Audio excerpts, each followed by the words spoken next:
Katanya menstrual cup punya banyak kelebihan dibandingkan produk kewangitan lain seperti pembalut. Emangnya iya? Terus produk ini sebenarnya aman gak sih digunakan oleh perempuan baik yang udah nikah maupun yang belum? Nah, di video ini saya bakal kupas tuntas tentang menstrual cup ini, termasuk pro dan kontra yang beredar serta gimana cara menggunakannya. Jadi kalau kamu penasaran, ikutin video ini sampai habis ya.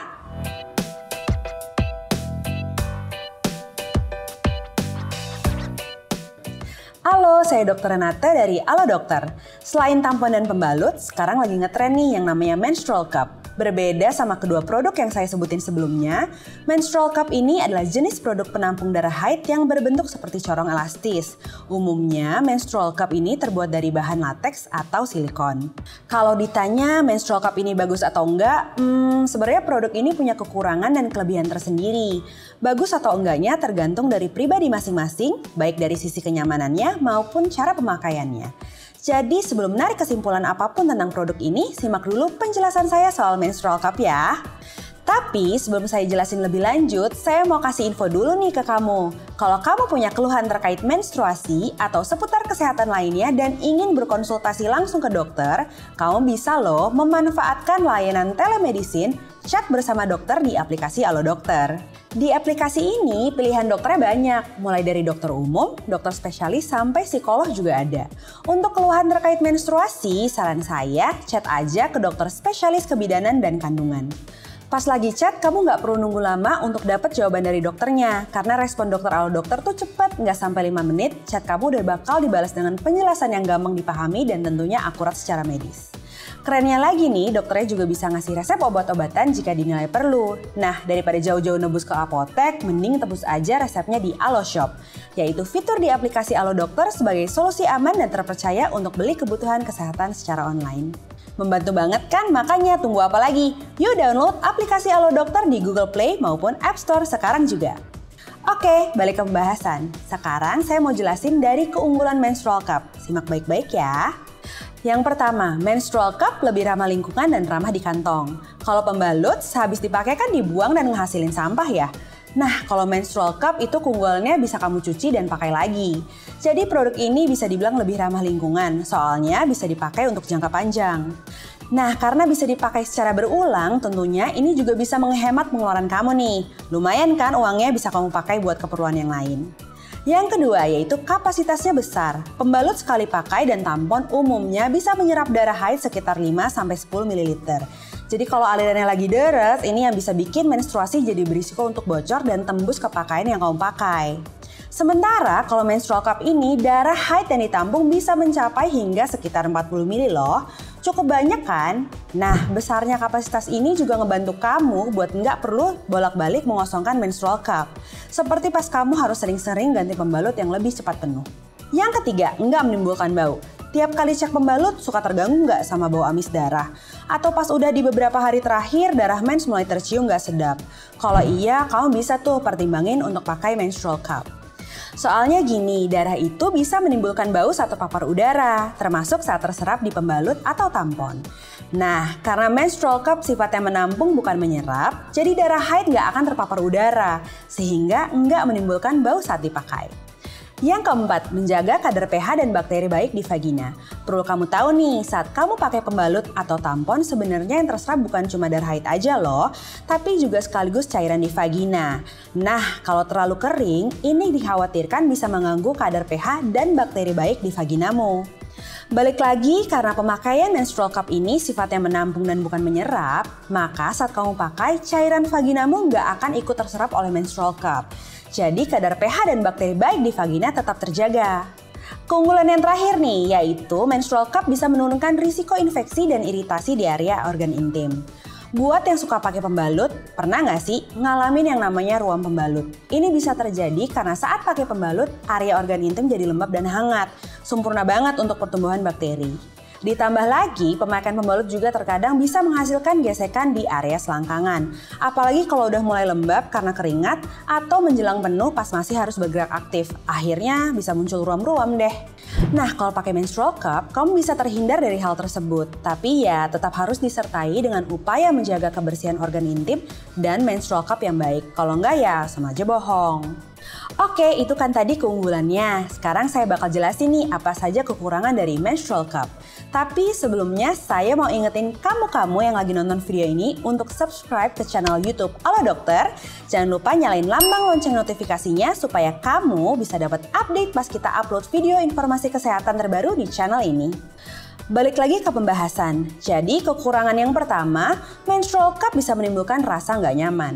Buat yang baru pertama kali coba, proses masukin dan ngeluarin menstrual cup itu bisa terasa sulit dan mungkin bisa bikin kamu ngerasa kurang nyaman. Udah gitu, kalau nggak hati-hati pas ngeluarin menstrual cup, darah haid bisa terciprat dan tercecer kemana-mana. Jadi memang butuh ketelatenan lebih. Cuma ya kalau udah terbiasa sih kebanyakan pada nggak masalah gitu ujung-ujungnya. Yang kedua, untuk dapat ukuran yang sesuai, kamu mungkin perlu mencoba ukurannya terlebih dahulu atau bisa dibilang trial and error. Jadi gini, sama seperti penis, liang vagina tuh juga punya ukuran yang berbeda-beda. Artinya ukuran menstrual cup juga harus disesuaikan dengan ukuran vagina. Kalau kamu belum menikah atau berusia di bawah 30 tahun, mungkin bisa coba dulu yang ukurannya kecil. Nanti kalau misalnya masih terasa longgar pas dipakai, bisa coba beli yang ukurannya lebih besar biar lebih fit ukurannya. Yang ketiga, menstrual cup bisa memicu alergi pada sebagian orang. Nggak semua orang cocok loh sama latex atau silikon, yaitu bahan dari menstrual cup. Buat yang alergi, bahan tersebut bisa memicu reaksi seperti ruam, kulit gatal, bahkan kalau alerginya cukup berat bisa sampai sesak nafas. Makanya, sebelum coba menstrual cup, pastikan kamu nggak alergi sama bahan-bahan tadi ya. Kekurangan yang terakhir, menstrual cup butuh perawatan yang ekstra. Untuk bisa dipakai berkali-kali, kamu harus rutin mencuci dan membersihkan menstrual cup. Kalau enggak, itu justru bisa memicu berbagai masalah kesehatan seperti iritasi dan infeksi pada vagina. Untuk membersihkan menstrual cup gampang kok. Pertama, bilas dulu menstrual cup dengan air mengalir hingga sisa-sisa darah benar-benar hilang. Habis itu, cuci dengan sabun yang bebas minyak dan pewangi.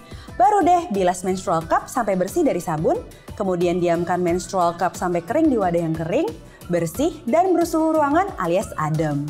Gimana? Tertarik untuk mencoba menstrual cup? Saya tertarik sih dok, tapi kalau belum nikah gimana? Ada juga sih ya yang nanya seperti ini di aplikasi Halo Dokter. Tapi sebenarnya gini, kalau yang ditakutin itu robeknya selaput darah akibat penggunaan menstrual cup sebenarnya masih pro kontra nih. Ada pendapat yang menyebutkan kalau pemakaian menstrual cup nggak akan merusak selaput darah maupun memperlebar lubang yang secara alami ada pada selaput darah. Tapi ada juga pendapat yang menyebutkan kalau selaput darah dikhawatirkan bisa rusak akibat pemasangan menstrual cup yang kurang tepat. Tapi perlu diingat juga kalau selaput darah pun bisa rusak akibat hal lain, misalnya akibat cedera saat bersepeda atau melakukan olahraga yang ekstrim. Jadi buat yang belum nikah atau belum pernah berhubungan intim, keputusan untuk pakai menstrual cup itu balik lagi ke kondisi fisik dan kenyamanan masing-masing ya. Nah, kalau emang tertarik untuk pakai produk ini, udah tahu belum cara pakainya? Kalau belum, saya coba jelasin ya. Pertama, sebelum digunakan, cuci tanganmu dan menstrual cup sampai benar-benar bersih. Kedua, lumasi bibir corong menstrual cup dengan air atau pelumas berbahan dasar air supaya menstrual cup lebih gampang masuk ke vagina. Ketiga, jepit atau lipat corong menstrual cup menjadi dua bagian dengan salah satu tanganmu. Keempat, coba jongkok atau berdiri dengan satu kaki di atas toilet, kemudian dorong menstrual cup ke dalam vagina. Rileks aja, jangan tegang, supaya menstrual cup bisa lebih mudah masuk ke vagina. Kalau udah berhasil masuk dengan baik, biasanya akan terdengar suara letupan halus seperti plop atau sensasi kayak isapan atau vakum di dinding vagina. Seperti yang tadi udah sempat saya bilang, mungkin di awal-awal pemakaian menstrual cup rasanya bisa nggak nyaman. Tapi lama-lama bakal makin terbiasa kok. Nanti kalau menstrual cup dirasa udah penuh sama darah haid, lepasnya jangan sembarangan ya. Perhatikan tips berikut ini. Pertama, tarik tangkai menstrual cup sampai kamu bisa mencapai bagian dasar corongnya. Kalau udah teraba, cubit corong tersebut untuk menghilangkan efek vakum di dinding vagina. Sambil coba tarik menstrual cup keluar secara perlahan dan hati-hati agar darah nggak berceceran. Abis itu, buang darah haid dari menstrual cup ke toilet dan cuci bersih menstrual cup dengan air mengalir dan sabun. Lalu simpan menstrual cup di tempat yang kering dan bersih.